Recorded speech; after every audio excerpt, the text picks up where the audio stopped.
Hello students, as you know that we had started chapter number 8, that is cell structure and function. Part 1 video has been already shared with you all. Part 1 video में हमने देखा था बच्चों की cell क्या होता है, cell का डिस्कवरी किसने किया, कब किया, कैसे हुआ, सेल क्या होती है, बेसिक स्ट्रक्चरल यूनिट होती है, उसका हमने डायग्राम भी देखा था। इसके अलावा हमने सेल का डिफरेंट नंबर होता है। कुछ ऑर्गेनिजम्स में एक ही सेल होती है जिन्हें कि हम यूनिसेलुलर ऑर्गेनिजम्स कहते हैं। किसी में ज़्यादा सेल्स होती हैं, उनको हम मल्टी सेलुलर ऑर्गेनिजम्स कहते हैं।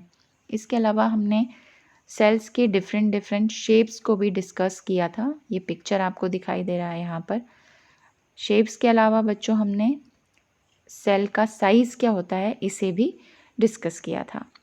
आज हमको जो पार्ट 2 का वीडियो स्टार्ट करना है, इसमें हमको ये देखना है कि सेल का स्ट्रक्चर कैसा होता है और उसके क्या डिफरेंट फंक्शंस होते हैं। इसमें बच्चों इसको शुरू करने से पहले क्लास 7th में आपने कुछ सिस्टम्स पढ़े थे, जैसे कि डाइजेस्टिव सिस्टम। यदि आपको याद हो तो हमने डाइजेस्टिव सिस्टम में बहुत सारे अलग अलग ऑर्गन्स पढ़े थे। डिफरेंट ऑर्गन्स एक ऑर्गन सिस्टम को बनाते हैं। जब हम इस ऑर्गन को फर्दर स्मॉलर पार्ट में यदि डिवाइड करें तो each organ is further made up of smaller parts called tissues. Tissue is actually a group of similar cells performing a specific function. Tissue का डेफिनेशन इम्पॉर्टेंट है बच्चों उसमें कि टिश्यू क्या है। It is a group of similar cells performing a specific function. जब हम organ को फर्दर स्मॉलर पार्ट्स में डिवाइड करते हैं तो we get tissues. Okay, and then will see what are the different parts of the cell. अलग अलग parts क्या होते हैं। सबसे पहला जो पार्ट हम डिस्कस करने वाले हैं बच्चों, that is cell membrane. What is cell membrane? Cell के बच्चों जो बेसिक कंपोनेंट्स हैं उसमें सेल मेम्ब्रेन है, साइटोप्लाज्म है और न्यूक्लियस है। Cytoplasm and nucleus are enclosed within the cell membrane. जो साइटोप्लाज्म और न्यूक्लियस है वो सेल मेम्ब्रेन से एनक्लोज्ड रहते हैं। सेल मेम्ब्रेन को ही प्लाज्मा मेम्ब्रेन भी कहा जाता है बच्चों। ये जो सेल मेम्ब्रेन है ये सेल को दूसरे सेल्स से और सराउंडिंग मीडियम से सेपरेट करती है। ये जो प्लाज्मा मेम्ब्रेन या सेल मेम्ब्रेन है ये पोरस होती है, मतलब इसमें छोटे छोटे पोर्स होते हैं और इन पोर्स के थ्रू मटेरियल्स को अंदर और बाहर भेजा जा सकता है। यहाँ पे आप देखें बच्चों यदि तो एक सेल मेम्ब्रेन का पिक्चर यहाँ पर दिखाया गया है। आपको मैंने पहले भी दिखाया था, ये अनियन पील का पिक्चर है। यदि हम अनियन पील को माइक्रोस्कोप में देखें तो हमको इस तरह का कुछ स्ट्रक्चर दिखाई देगा। जो सेल मेम्ब्रेन है बच्चों वो एक थिक कवरिंग से कवर्ड रहती है जिसको हम कहते हैं सेल वॉल। और यहाँ पर आपको बीच में जो ये राउंड शेप का दिखाई दे रहा है दैट इज़ कॉल्ड न्यूक्लियस। अब इसके अंदर कुछ जेली लाइक सब्सटेंस रहता है। ये जो जेली लाइक सब्सटेंस है इसको हम कहते हैं cytoplasm, that is called cytoplasm. अब ये सेल वॉल क्या है बच्चों? जो सेल वॉल है वो सेल मेम्ब्रेन के बाहर एक और थिक कवरिंग होती है जिसे हम कहते हैं सेल वॉल। ये एक एडिशनल लेयर है। It is a additional layer जो कि सेल मेम्ब्रेन को सराउंड करती है। ये प्लांट्स को प्रोटेक्ट करने के लिए होती है। आपको पता है बच्चों कि प्लांट्स मूवमेंट नहीं कर सकते हैं, उनको एक ही जगह रहना होता है। तो वो टेम्परेचर का variation, high wind speed, atmospheric moisture, इन सब को वो से एक्सपोज रहते हैं। तो ये एक्सपोज रहने की वजह से वो डिस्ट्रॉय हो सकते हैं या उसमें कुछ प्रॉब्लम हो सकती है। इसलिए उसमें एक एडिशनल कवरिंग या लेयर होती है जिसको कि हम सेल वॉल कहते हैं। अब जो सेल्स हैं इस सेल को ऑब्जर्व करने के लिए यहाँ पर कुछ एग्जाम्पल्स दे रखे हैं, ट्रेडिस्केंशिया, एलोडिया, रोइयो। ये इनसे स्लाइड बना करके सेल को ऑब्जर्व किया जा सकता है और उसके डिफरेंट पार्ट्स को आराम से देखा भी जा सकता है। जैसे एक पिक्चर आपको यहाँ पे दिख रही है बच्चों, ये जो पिक्चर है वो ह्यूमन चीक सेल्स की पिक्चर है। ह्यूमन चीक सेल्स की पिक्चर आपको दिखाई दे रही है। इसमें यही सेल मेम्ब्रेन आपको दिख रही है। न्यूक्लियस भी एक मेम्ब्रेन से कवर्ड है जिसको न्यूक्लियर मेम्ब्रेन कहा जा रहा है।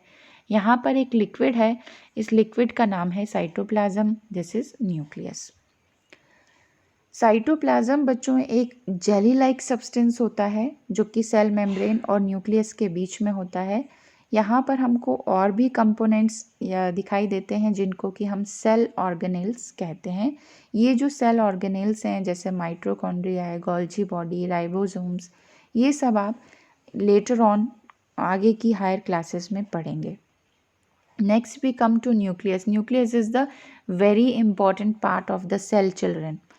एक्चुअली जो न्यूक्लियस है वो न्यूक्लियर मेम्ब्रेन से ढका हुआ या कवर्ड रहता है। ये मेम्ब्रेन भी पोरस होती है जिसमें कि मूवमेंट हो सकता है मटेरियल्स का अंदर और बाहर की तरफ। न्यूक्लियस के अंदर एक स्फेरिकल बॉडी होती है जिसको कहा जाता है न्यूक्लियोलस। न्यूक्लियस के अंदर न्यूक्लियोलस के अलावा थ्रेड लाइक स्ट्रक्चर्स होते हैं, धागे जैसी स्ट्रक्चर्स होते हैं। ये जो धागे जैसे स्ट्रक्चर्स हैं इनको कहा जाता है क्रोमोसोम्स। अब ये जो क्रोमोसोम्स हैं इनके ऊपर होते हैं जीन्स, जिनका कि आपने नाम सुना होगा बच्चों। ये जो जीन्स हैं दे हेल्प इन इनहेरिटेंस और transfer of characters from the parents to the offspring.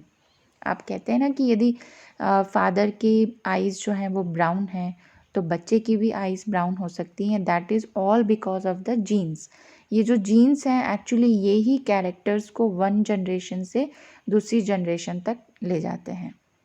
ठीक है बच्चों, जैसे आपके घर में आपकी मम्मी के कर्ली हेयर हैं तो पॉसिबिलिटी है कि आपके भी कर्ली हेयर हों। तो ऐसा क्यों होता है? That is because of genes. तो इस जीन्स के लिए न्यूक्लियस जो है वो बहुत इम्पॉर्टेंट पार्ट रोल प्ले करता है। Okay, now there is another term children that is protoplasm. ये एग्जाम में आपसे पूछा जा सकता है। अभी हमने देखा कि न्यूक्लियस के अंदर न्यूक्लियोप्लाज्म होता है, सेल के अंदर साइटोप्लाज्म होता है। जो हम न्यूक्लियोप्लाज्म और साइटोप्लाज्म दोनों के कंटेंट को मिला करके देखें तो जो एंटायर कंटेंट है, entire content of living cell is known as protoplasm.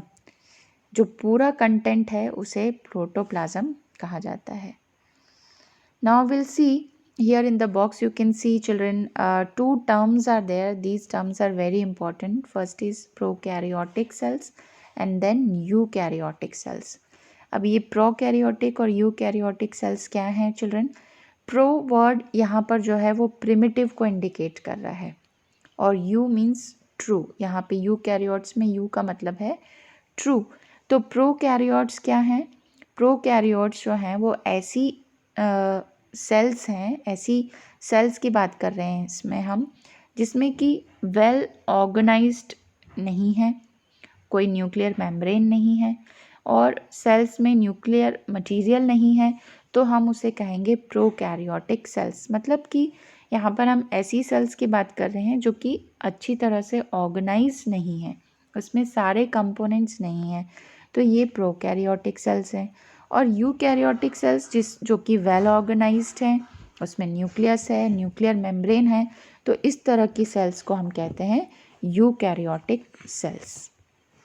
इसके अलावा बच्चों हम पढ़ेंगे वैक्यूल्स के बारे में और प्लास्टिड्स के बारे में। जैसा कि आपको यहाँ पर दो हेडिंग दिखाई दे रही है, वैक्यूल्स। What is vacuole? जब हम सेल को, अनियन सेल को ऑब्जर्व करते हैं माइक्रोस्कोप में तो हमको कुछ ब्लैंक लुकिंग स्ट्रक्चर्स भी दिखाई देते हैं जो कि काफ़ी बड़े होते हैं, सिंगल होते हैं, और ये जो ब्लैंक स्ट्रक्चर्स हैं दोज आर कॉल्ड वैक्यूल्स। जो एनिमल सेल्स के वैक्यूल्स हैं वो थोड़े से छोटे होते हैं, लेकिन प्लांट सेल के वैक्यूल्स जो हैं वो लार्ज होते हैं। इसके अलावा एक और टर्म आपको दिखाई दे रही है, ट्रेडेस्केंशिया की लीफ को यदि हम ध्यान से देखें तो उसमें कुछ कलर्ड बॉडीज़ होती हैं, ऐसे ऑर्गेनेल्स होते हैं जो कलर्ड हैं। ये साइटोप्लाज्म में इधर उधर स्कैटर्ड होते हैं, ये देखिए यहाँ पे आपको दिख रहे हैं। तो ये जो कलर्ड बॉडीज़ हैं, these coloured bodies are called plastids. और इनके अलग अलग कलर होते हैं। ये कलर क्यों होते हैं? इनमें कुछ पिगमेंट होता है बच्चों, उस पिगमेंट की वजह से ये डिफरेंट कलर शो करते हैं। यदि ग्रीन कलर का पिगमेंट यानी क्लोरोफिल है तो वो ग्रीन कलर का शो होने लगता है। यहाँ पर यदि आप ध्यान से देखें बच्चों तो ये प्लांट सेल और एनिमल सेल के डायग्राम्स भी आपको बताए गए हैं। This is a plant cell and this is an animal cell. यदि आप कंपैरिजन करें तो इसमें देख कर के, दोनों पिक्चर्स को देख कर के आपको कंपैरिजन करना है and you have to fill this table. जैसे कि सेल मेम्ब्रेन जो है वो प्लांट सेल में है और एनिमल सेल दोनों में है। सेल वॉल जो है वो प्लांट सेल में तो है लेकिन एनिमल सेल में एब्सेंट है।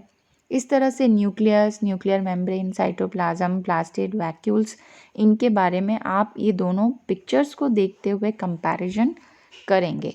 So this is all about the part 2 of chapter 8 children, and you can read the main points from this box what you have learnt। इसके अलावा ये जो keywords दे रखे हैं इसमें cell, cell membrane, cell wall, chloroplast, chromosome, cytoplasm, eukaryotes, gene, multicellular, nuclear membrane, nucleolus, nucleus, organ, organelles, plasma membrane, plastids, prokaryotes, pseudopodia, tissue, unicellular, vacuole and white blood cells, इनके बारे में भी आप चैप्टर में से ढूंढिए और इन कीवर्ड्स को समझने की कोशिश कीजिए। आप इसकी समरी को यहाँ से रीड कीजिए बच्चों, ये चैप्टर की समरी है। So this is all about chapter 8 part 2 children. Go through the video and try to understand. Thank you children.